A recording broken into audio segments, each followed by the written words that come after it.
ಎಲ್ಲಾ ಹಾನಿಯಿಂದ ಕೂದಲನ್ನು ರಕ್ಷಿಸುತ್ತೆ. ಬರೀ Amrut noni reach root premium hair oil. ಇನ್ನು ಕೆಲವೇ ಕ್ಷಣಗಳಲ್ಲಿ ಬೆಂಗಳೂರಿಗೆ ರಾಹುಲ್ ಗಾಂಧಿ ಅವರು ಆಗಮಿಸ್ತಾ ಇದ್ದಾರೆ.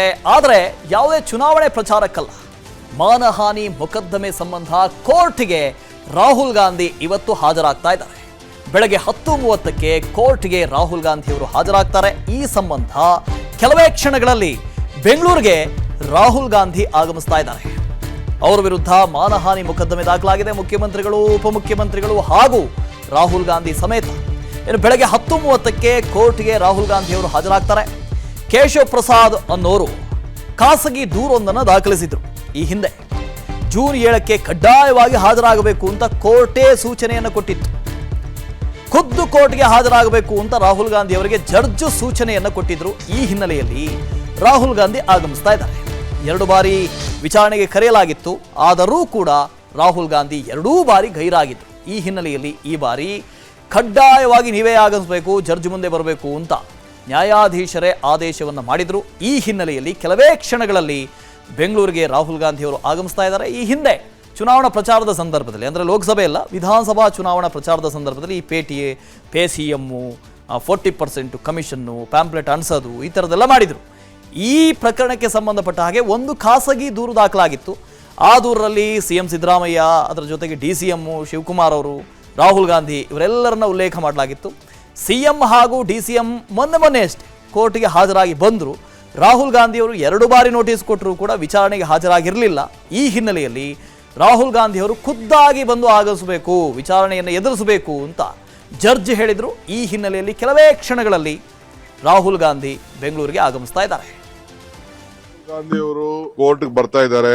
ಬಿಜೆಪಿ ಅವರು ಸುಳ್ಳು ಕೇಸನ್ನ ಹಾಕಿದ್ದಾರೆ. ಏನು ಯತ್ನಾಳು 2,500 ಕೋಟಿ ರೂಪಾಯಿ CM ಹುದ್ದೆಗೆ ಮಾರಾಟಕ್ಕಿತ್ತು ಅಂತ ಹೇಳಿದ್ರು. ಏನು ಕೆಲವು ಪೇಪರ್ಗಳಲ್ಲಿ ಏನು ರೇಟ್ಗಳು ಫಿಕ್ಸ್ ಆಗಿತ್ತು ಅದನ್ನೇ ನಾವು ಅಡ್ವರ್ಟೈಸ್ಮೆಂಟ್ ಕೊಟ್ಟಿದ್ದು. ರಾಹುಲ್ ಗಾಂಧಿ ಅವ್ರಿಗೆ ಏನ್ ಸಂಬಂಧ ಇಲ್ಲ. ನಾನು ಸಿದ್ದರಾಮಯ್ಯನವರು ಈ ಸ್ಟೇಟ್ ನಲ್ಲಿ ಇದ್ದೀವಿ. ಅವ್ರೇನ್ ಪಕ್ಷದ ಅಧ್ಯಕ್ಷರು ಇರ್ಲಿಲ್ಲ, ಜವಾಬ್ದಾರಿನೂ ಇಲ್ಲ, ಅವ್ರ ಸಿಗ್ನೇಚರ್ ಇಲ್ಲ, ಏನಂದ್ರೆ ಏನಿಲ್ಲ. ಅವ್ರ ಮೇಲೆ ಸುಳ್ಳು ಏನು ಪ್ರಚಾರ ಪಡಲಿಕ್ಕೋಸ್ಕರ ಕೇಸ್ ಹಾಕಿದ್ದಾರೆ. ಇಲ್ಲಿ ನೋಡೋಣ, ಕೋರ್ಟ್ಗೆ ಗೌರವ ಕೊಡಬೇಕು ಅಂತ ಹೇಳಿ ಬಂದಿದ್ದಾರೆ ರಾಹುಲ್ ಗಾಂಧಿ ಅವರು. ಕೇವಲ ಇಷ್ಟು ಮಾತ್ರ ಅಲ್ಲ, ಇವತ್ತು KPCC ಕಚೇರಿಯಲ್ಲಿ ಕೈ ನಾಯಕರ ಮೀಟಿಂಗ್ ಕೂಡ ಇರುತ್ತೆ. AICC ಅಧಿನಾಯಕ ರಾಹುಲ್ ಗಾಂಧಿ ನೇತೃತ್ವದಲ್ಲಿ ಈ ಸಭೆ ಬೆಳಗ್ಗೆ 11:30ಕ್ಕೆ KPCC ಕಚೇರಿಯ ಇಂದಿರಾ ಭವನದಲ್ಲಿ ಸಭೆ ಕರೆದಿದ್ದಾರೆ. ವಿಜೇತ ಅಭ್ಯರ್ಥಿಗಳು, ಪರಾಜಿತ ಅಭ್ಯರ್ಥಿಗಳು ಇವರೆಲ್ಲರ ಜೊತೆಗೆ ರಾಗ ಚರ್ಚೆ ಮಾಡ್ತಾರೆ. ಇಂದು KPCC ಕಚೇರಿಗೆ ರಾಹುಲ್ ಗಾಂಧಿ ಆಗಮಿಸ್ತಾರೆ. ಈ ಹಿನ್ನೆಲೆಯಲ್ಲಿ ಕಾರ್ಯಕರ್ತರು ಬರುವಂತೆ DCM DK ಶಿವಕುಮಾರ್ ಕರೆ ಕೊಟ್ಟಿದ್ದಾರೆ. ಒಂದು ಕಡೆಯಿಂದ ಅವರು ಕೋರ್ಟ್ಗೆ ಹಾಜರಾಗೋದಕ್ಕೆ ಬರ್ತಾ ಇದ್ದಾರೆ. ಅದ್ರ ಜೊತೆಗೆ ಒಂದು ಉತ್ಸಾಹ ಕೂಡ ಇದೆ. ನೀವು ನಿನ್ನೆ ಗಮನಿಸಿರ್ಬೋದು, ರಾಹುಲ್ ಗಾಂಧಿ ಅವರು ಒಂದು ಪ್ರೆಸ್ ಮೀಟನ್ನು ಮಾಡಿದರು. ಹಾಗಾಗಿ ಈ 230 ಜೊತೆಗೆ ಕಾಂಗ್ರೆಸ್ 100ರ ಗಡಿಯನ್ನು ದಾಟಿರೋದು ಕಾಂಗ್ರೆಸ್ ಪಕ್ಷಕ್ಕೆ ಒಂದು ಹೊಸ ಹುರುಪನ್ನು ತಂದುಕೊಟ್ಟಿದೆ. ಈ ಹಿನ್ನೆಲೆಯಲ್ಲಿ ರಾಹುಲ್ ಗಾಂಧಿ ಅವರು ಹೇಗೂ ಬೆಂಗಳೂರಿಗೆ ಬರ್ತಾ ಇದ್ದಾರೆ. ಇಲ್ಲಿ ವಿಜೇತ ಪರಾಜಿತ ಅಭ್ಯರ್ಥಿಗಳ ಜೊತೆಯೂ ಕೂಡ ಅವರು ಚರ್ಚೆಯನ್ನು ಮಾಡ್ತಾರೆ. ಇದೇ ಸಂದರ್ಭದಲ್ಲಿ 42ನೇ ACMM ಕೋರ್ಟ್ಗೆ ರಾಹುಲ್ ಗಾಂಧಿ ಅವರು ಹಾಜರಾಗ್ತಾ ಇದ್ದಾರೆ. ಈ ಹಿನ್ನೆಲೆಯಲ್ಲಿ ಬೆಂಗಳೂರಿನ 42ನೇ ACMM ಕೋರ್ಟ್ಗೆ ಬಿಗಿ ಭದ್ರತೆಯನ್ನು ವಹಿಸಲಾಗಿದೆ. ಕೋರ್ಟ್ ಆವರಣ ಸುತ್ತಮುತ್ತ ಪೊಲೀಸ್ ಬಂದೋಬಸ್ತ್ ಇದೆ. ಭದ್ರತೆಗಾಗಿ ಒಟ್ಟು 500ಕ್ಕೂ ಹೆಚ್ಚು ಪೊಲೀಸರನ್ನು ನಿಯೋಜನೆ ಮಾಡಲಾಗಿದೆ. ಕೋರ್ಟ್ ಸುತ್ತಮುತ್ತ ಬಿಗಿ ಭದ್ರತೆ. AICCಯ ವರಿಷ್ಠ ನಾಯಕ ರಾಹುಲ್ ಗಾಂಧಿ, ಹಾಗಾಗಿ ಈ ಬಿಗಿ ಭದ್ರತೆಯನ್ನು ಕೊಡಲಾಗಿದೆ. ಕೋರ್ಟ್ನ ಆವರಣದಲ್ಲಿ ಸುತ್ತಮುತ್ತ ಪೊಲೀಸ್ ಬಂದೋಬಸ್ತ್ ಇರುತ್ತೆ. ಭದ್ರತೆಗಾಗಿ 500ಕ್ಕೂ ಹೆಚ್ಚು ಪೊಲೀಸರನ್ನು ನಿಯೋಜನೆ ಮಾಡಲಾಗಿದೆ. ಒಂದಷ್ಟು ಸಂಚಾರ ದಟ್ಟಣೆ ಆಗಬಹುದಾದ ಸಾಧ್ಯತೆಗಳಿದೆ. ಆ ಹಿನ್ನೆಲೆಯಲ್ಲಿ ಟ್ರಾಫಿಕ್ ಪೊಲೀಸರನ್ನು ಕೂಡ ನಿಯೋಜನೆ ಮಾಡಿದ್ದಾರೆ. ರಾಹುಲ್ ನೋಡೋದಕ್ಕೆ ಕೈ ಕಾರ್ಯಕರ್ತರು ಆಗಮಿಸುವ ಸಾಧ್ಯತೆ ಇದೆ.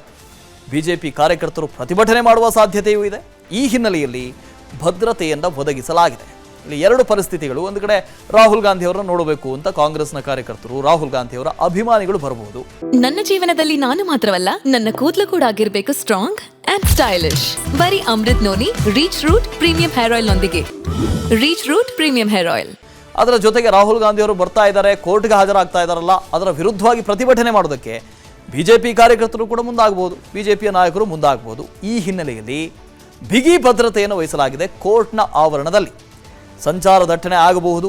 ಆ ಸನ್ನಿವೇಶ ಎಲ್ಲಾದರೂ ಬಂದರೆ ಸಂಚಾರ ದಟ್ಟಣೆಯನ್ನು ನಿಯಂತ್ರಿಸಬೇಕಲ್ಲ. ಈ ಹಿನ್ನೆಲೆಯಲ್ಲಿ ಟ್ರಾಫಿಕ್ ಪೊಲೀಸರ ನಿಯೋಜನೆಯೂ ಕೂಡ ಆಗಿದೆ. ಒಟ್ಟು 500ಕ್ಕೂ ಹೆಚ್ಚು ಸಿಬ್ಬಂದಿಗಳನ್ನು ಪೊಲೀಸರನ್ನು ಈಗಾಗಲೇ ಕೋರ್ಟ್ನ ಆವರಣದಲ್ಲಿ ನಿಯೋಜನೆ ಮಾಡಲಾಗಿದೆ. ಖಾಕಿ ಬಿಗಿ ಬಂದೋಬಸ್ತ್ ಇರುತ್ತೆ. ಯಾವುದೇ ಅಹಿತಕರ ಘಟನೆ ನಡೆಯದಂತೆ ಬಂದೋಬಸ್ತ್ ವಹಿಸಲಾಗಿದೆ. ಡಿಸಿಪಿ HT ಶೇಖರ್ ಅವರ ನೇತೃತ್ವದಲ್ಲಿ ಈ ಬಂದೋಬಸ್ತನ್ನು ಕೂಡ ನೀಡಲಾಗಿದೆ. ಕೋರ್ಟ್ನ ಆವರಣಕ್ಕೆ, ನ್ಯಾಯಾಲಯಕ್ಕೆ. ಇನ್ನು ಇಂದಿನ ಕಾಂಗ್ರೆಸ್ ಸಂಸದೀಯ ಸಭೆಯನ್ನು ಮುಂದೂಡಿಕೆ ಮಾಡಲಾಗಿದೆ. ಸಭೆಯನ್ನ ನಾಳೆಗೆ ಕಾಂಗ್ರೆಸ್ ಮುಂದೂಡಿದೆ. ರಾಹುಲ್ ಗಾಂಧಿ ಬೆಂಗಳೂರು ಪ್ರವಾಸದ ಹಿನ್ನೆಲೆಯಲ್ಲಿ, ಬೆಂಗಳೂರಿಗೆ ಆಗಮಿಸ್ತಾ ಇರುವ ಹಿನ್ನೆಲೆಯಲ್ಲಿ ನಾಳೆ ಸಂಸದೀಯ ಸಭೆ ನಡೆಯುತ್ತೆ ಕಾಂಗ್ರೆಸ್ನದ್ದು. ಇವತ್ತು ಕಾಂಗ್ರೆಸ್ನ ಸಂಸದೀಯ ಸಭೆ ಆಗಬೇಕಾಗಿತ್ತು. ಇಂದಿನ ಕಾಂಗ್ರೆಸ್ ಸಂಸದೀಯ ಸಭೆಯನ್ನ ಮುಂದೂಡಿಕೆ ಮಾಡಲಾಗಿದೆ. ಸಭೆಯನ್ನ ನಾಳೆಗೆ ಕಾಂಗ್ರೆಸ್ ಮುಂದೂಡಿದೆ. ಈಗ ಕಾಂಗ್ರೆಸ್ನ ಸಂಖ್ಯೆ 100 ದಾಟಿದೆ. ಹಾಗಾಗಿ ಅಧಿಕೃತ ವಿರೋಧ ಪಕ್ಷ ಕಾಂಗ್ರೆಸ್ನಲ್ಲಿ ಯಾರು ವಿರೋಧ ಪಕ್ಷದ ನಾಯಕ ಆಗ್ತಾರೆ, ಇದು ದೊಡ್ಡ ಪ್ರಶ್ನೆ. ಹಾಗಾಗಿ ಈ ಪಾರ್ಲಿಮೆಂಟರಿ ಪಾರ್ಟಿ ಮೀಟಿಂಗ್ ಆಗಬೇಕು. ಆ ಪಾರ್ಲಿಮೆಂಟರಿ ಪಾರ್ಟಿ ಮೀಟಿಂಗ್ನಲ್ಲಿ ಯಾರು ವಿರೋಧ ಪಕ್ಷದ ನಾಯಕ ಆಗಬೇಕು ಅಂತ ಕೂಡ ಆಯ್ಕೆ ಮಾಡಲಾಗುತ್ತೆ. ಹಾಗಾಗಿ ಅದನ್ನು ಮುಂದೂಡಿದ್ದಾರೆ ಸಭೆಯನ್ನು. ಇನ್ನು ಹನುಮಂತು ಇದರ ಬಗ್ಗೆ ಹೆಚ್ಚಿನ ಡೀಟೇಲ್ಸನ್ನು ಕೊಡ್ತಾ ಹೋಗ್ತಾರೆ. ಫೋನದಲ್ಲಿ ಜಾಯಿನ್ ಆಗ್ತಾ ಇದ್ದಾರೆ. ಹನುಮಂತು, ಇವತ್ತು ರಾಹುಲ್ ಗಾಂಧಿ ಅವರು ಬೆಂಗಳೂರಿಗೆ ಆಗಮಿಸ್ತಾ ಇದ್ದಾರೆ. ಅವ್ರು ಬರ್ತಾ ಇರೋದೇ ಪ್ರಚಾರಕ್ಕಲ್ಲ, ಕೋರ್ಟ್ ಮುಂದೆ ಹಾಜರಾಗೋದಕ್ಕೆ ಬರ್ತಾ ಇದ್ದಾರೆ. ಹೇಗೂ ಬರ್ತಾ ಇದ್ದಾರೆ ಅಂತ ಹೇಳಿ ಒಂದಷ್ಟು ಸಭೆಗಳನ್ನು ಕೂಡ ನಿಯೋಜನೆ ಮಾಡಲಾಗಿದೆ. ಅವ್ರ TP ಹೇಗಿರುತ್ತೆ ಅಂತ ಇವತ್ತು? ವಾಸುದೇವ್, ಕಳೆದ ವಿಧಾನಸಭೆ ಚುನಾವಣೆಯ ಸಂದರ್ಭದಲ್ಲಿ ಬಿಜೆಪಿ ಸರ್ಕಾರದ ವಿರುದ್ಧ ಕಾಂಗ್ರೆಸ್ ನಾಯಕರು ಮಾಡಿದಂತ ಆರೋಪಗಳ ಹಿನ್ನೆಲೆಯಲ್ಲಿ ಬಿಜೆಪಿಯ ವಿಧಾನ ಪರಿಷತ್ ಸದಸ್ಯ ಕೇಶವ್ ಪ್ರಸಾದ್ ಅವರು ದಾಖಲು ಮಾಡಿದಂತ ಮಾನನಷ್ಟ ಮೊಕದ್ದಮೆ ಪ್ರಕರಣ ಏನಿದೆ, ಆ ಪ್ರಕರಣಕ್ಕೆ ಸಂಬಂಧಪಟ್ಟಂತೆ ಈಗ ವಿಚಾರಣೆಗೆ ಹಾಜರಾಗಲಿಕ್ಕೆ ಮೊನ್ನೆ ಅಷ್ಟೇ CM Siddaramaiah, DCM DK Shivakumar ಅವರು ಭಾಗಿಯಾಗಿ ಷರತ್ತುಬದ್ಧ ಜಾಮೀನನ್ನು ಪಡೆದುಕೊಂಡಿದ್ರು. ಅದಾದ ನಂತರದಲ್ಲಿ ರಾಹುಲ್ ಗಾಂಧಿ ಅವರು ಇವತ್ತು ಭಾಗಿಯಾಗ್ತಾರೆ. ಭಾಗಿಯಾಗಿದಂತಹ ಸಂದರ್ಭದಲ್ಲಿ ಒಂದು ಪ್ರಕರಣದ ವಿಚಾರವಾಗಿ ಅವರು ಕೋರ್ಟ್ಗೆ ಅವರ ಒಂದು ಪ್ರಕರಣದಲ್ಲಿ ವಿಚಾರಣೆಯಲ್ಲಿ ಭಾಗಿಯಾಗ್ತಾರೆ. ಅದರ ಜೊತೆಗೆ ಇದಾದ ನಂತರದಲ್ಲಿ KPCC ಕಚೇರಿಯಲ್ಲೂ ಕೂಡ ನೂತನ ಸಂಸದರು ಮತ್ತೆ ಯಾರು ಲೋಕಸಭೆ ಚುನಾವಣೆಯಲ್ಲಿ ಸ್ಪರ್ಧೆ ಮಾಡಿದ್ರು, ಅವರು ಸ್ಪರ್ಧೆ ಮಾಡಿ ಪರಾಭವಗೊಂಡ್ರು ಅಂತಹ ಅಭ್ಯರ್ಥಿಗಳ ಜೊತೆಗೂ ಕೂಡ ಒಂದಷ್ಟು ಸಭೆಗಳನ್ನ ನಡೆಸಿ ಪ್ರಸ್ತುತ ರಾಜಕೀಯ ವಿದ್ಯಮಾನಗಳ ಬಗ್ಗೆ ಚರ್ಚೆ ಮಾಡುವಂತ ಸಾಧ್ಯತೆಗೆ ಈಗ ಬೆಳಿಗ್ಗೆ 9:05 ಅಂದ್ರೆ ಇನ್ನೇನು ಕೆಲವೇ ಕ್ಷಣಗಳಲ್ಲಿ ಬೆಂಗಳೂರಿನ ಕೆಂಪೇಗೌಡ ಏರ್ಪೋರ್ಟ್ಗೆ ಬಂದು ಇಳಿತಾರೆ. ಬಂದಿಳಿದ ನಂತರ ಅಲ್ಲಿಂದ ನಗರದ ಶಾಂಗ್ರಿಲಾ ಹೋಟೆಲ್ಗೆ ಬರ್ತಾರೆ. ಶಾಂಗ್ರಿಲಾ ಹೋಟೆಲ್ ಒಂದಷ್ಟು ಸಮಯ ವಿಶ್ರಾಂತಿ ಪಡೆದ ನಂತರದಲ್ಲಿ 10:30ಯಿಂದ 11 ಗಂಟೆ ಒಳಗಡೆ ಏನಿದೆ ಕೋರ್ಟ್ ಕಲಾಪದಲ್ಲಿ ಭಾಗಿಯಾಗಲಿಕ್ಕೆ ಈ ಹೋಟೆಲ್ನಿಂದ ತೆರಳುತ್ತಾರೆ. ಕೋರ್ಟ್ ಕಲಾಪ ಮುಗಿದಂತ KPCC ಕಚೇರಿಗೆ ಬರ್ತಾರೆ. KPCC ಕಚೇರಿಯಲ್ಲಿ ಬಂದು ಸಭೆಯನ್ನ ನಡೆಸುವ ಮೂಲಕ ಪ್ರಸ್ತುತ ವಿದ್ಯಮಾನಗಳ ಬಗ್ಗೆ ಎಲ್ಲ ಚರ್ಚೆ ನಡೆಸಿ ಸಂಜೆ 5 ಗಂಟೆ ಹೊತ್ತಿಗೆ ಬೆಂಗಳೂರಿನಿಂದ ದೆಹಲಿಗೆ ರಾಹುಲ್ ಗಾಂಧಿ ಅವರು ತೆರಳುತ್ತಾರೆ. Vasudev, okay, thank you Hanumanth. ಬೆಂಗಳೂರಿಗೆ ರಾಹುಲ್ ಗಾಂಧಿ ಅವರ ಆಗಮನ ಆಗಿದೆ. ಅಲ್ಲಿ ನೀವು ಗಮನಿಸ್ತಾ ಇದ್ದೀರಿ, ಬೆಂಗಳೂರು ಅಂತಾರಾಷ್ಟ್ರೀಯ ವಿಮಾನ ನಿಲ್ದಾಣಕ್ಕೆ ರಾಹುಲ್ ಗಾಂಧಿ ಅವರು ಬಂದಿದ್ದಾರೆ. ಅವರನ್ನ DK ಶಿವಕುಮಾರ್ ಜೊತೆಗೆ ಮುಖ್ಯಮಂತ್ರಿಗಳು ಸಿದ್ದರಾಮಯ್ಯನವರು ಕೂಡ ಇದ್ದಾರೆ, ಸ್ವಾಗತ ಮಾಡಿಕೊಂಡಿದ್ದಾರೆ, ಬರಮಾಡಿಕೊಂಡಿದ್ದಾರೆ. ಬೆಂಗಳೂರಿಗೆ ರಾಹುಲ್ ಗಾಂಧಿ ಆಗಮನ ಆಗಿದೆ. KILಗೆ ರಾಹುಲ್ ಗಾಂಧಿ ಆಗಮಿಸಿದ್ದಾರೆ. ಕೆಂಪೇಗೌಡ ಅಂತಾರಾಷ್ಟ್ರೀಯ ವಿಮಾನ ನಿಲ್ದಾಣ ಟರ್ಮಿನಲ್ 2ಗೆ ರಾಹುಲ್ ಗಾಂಧಿ ಆಗಮಿಸಿದ್ದಾರೆ. ಕೋರ್ಟ್ ವಿಚಾರಣೆಗೆ ಸಂಬಂಧಪಟ್ಟ ಹಾಗೆ ಇವತ್ತು ಅವರು ವಿಚಾರಣೆಯನ್ನು ಎದುರಿಸಬೇಕು. ಈ ಹಿನ್ನೆಲೆಯಲ್ಲಿ ರಾಹುಲ್ ಗಾಂಧಿ ಅವರು ಆಗಮಿಸಿದ್ದಾರೆ. KPCC ಅಧ್ಯಕ್ಷರು DCM DK ಶಿವಕುಮಾರ್, ಮುಖ್ಯಮಂತ್ರಿ ಸಿದ್ದರಾಮಯ್ಯನವರು ರಾಹುಲ್ ಗಾಂಧಿ ಅವರನ್ನ ಬರಮಾಡಿಕೊಂಡಿದ್ದಾರೆ. ಜೊತೆಗೆ ಒಂದೇ ವಾಹನದಲ್ಲಿ ತೆರಳುವ ನಿರೀಕ್ಷೆ ಇದೆ, ಸಾಧ್ಯತೆಗಳಿದ್ದಾವೆ ಅಂತ ಕಾಣಿಸ್ತಾ ಇದೆ. ನೋಡಿ, ಅಲ್ಲಿ ರಾಹುಲ್ ಗಾಂಧಿ ಅವರು ಆಗಮಿಸ್ತಾ ಇರುವಂಥದ್ದು. ಇನ್ನೊಂದು ಕಡೆ ಸುರ್ಜೇವಾಲಾ ಅವರು ಕೂಡ ಇದ್ದಾರೆ, ನಾವು ಮಾತಾಡ್ತಾ ಇದ್ದಾರೆ.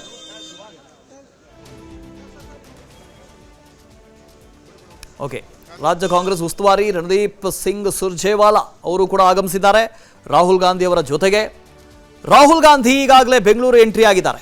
ನೇರವಾಗಿ ಅವರು 10:30ಕ್ಕೆ ಕೋರ್ಟ್ನಲ್ಲಿ ವಿಚಾರಣೆಗೆ ಹಾಜರಾಗ್ತಾರೆ. The court process, we will not like to comment. The truth has won. The truth will win again.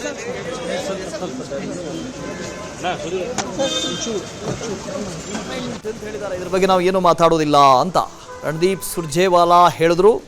Rahul Gandhi ಅವರು ಆಗಮಿಸಿದ್ದಾರೆ. ರಾಹುಲ್ ಗಾಂಧಿ ಅವರನ್ನ DCM DK ಶಿವಕುಮಾರ್, ಮುಖ್ಯಮಂತ್ರಿಗಳು ಬರಮಾಡಿಕೊಂಡಿದ್ದಾರೆ. ನೇರವಾಗಿ ಕೋರ್ಟ್ಗೆ ಬರ್ತಾರೆ. ಅಲ್ಲಿ ನೀವು ಗಮನಿಸ್ತಾ ಇದ್ದೀರಿ, ರಾಹುಲ್ ಗಾಂಧಿ ಅವರನ್ನು ಕೂಡ DK ಶಿವಕುಮಾರ್ ಪಕ್ಕದಲ್ಲಿದ್ದಾರೆ, ಸಿದ್ದರಾಮಯ್ಯನವರು ಕೂಡ ಈ ಕಡೆ ಪಕ್ಕದಲ್ಲಿದ್ದಾರೆ. ಅನುಕ್ಷಣದ ಸುದ್ದಿಗಳಿಗಾಗಿ ವಿಸ್ತಾರ ನ್ಯೂಸ್ ಯೂಟ್ಯೂಬ್ ಚಾನೆಲ್ ಸಬ್ಸ್ಕ್ರೈಬ್ ಮಾಡಿ. ಹೊಸ ಸುದ್ದಿಗಳ ನೋಟಿಫಿಕೇಶನ್ಗಾಗಿ ಬೆಲ್ ಐಕಾನ್ ಕ್ಲಿಕ್ ಮಾಡಿ. ಲೇಟೆಸ್ಟ್ ಅಪ್ಡೇಟ್ಸ್ಗಾಗಿ www.vistaranews.com ವೆಬ್ಸೈಟ್ಗೆ ವಿಸಿಟ್ ಮಾಡಿ. ಅಂಗೈಯಲ್ಲೇ ಜಗತ್ತಿನ ಸುದ್ದಿ ತಿಳಿಯಲು ವಿಸ್ತಾರ ನ್ಯೂಸ್ ಕನ್ನಡ ಆಪ್ ಡೌನ್ಲೋಡ್ ಮಾಡಿ.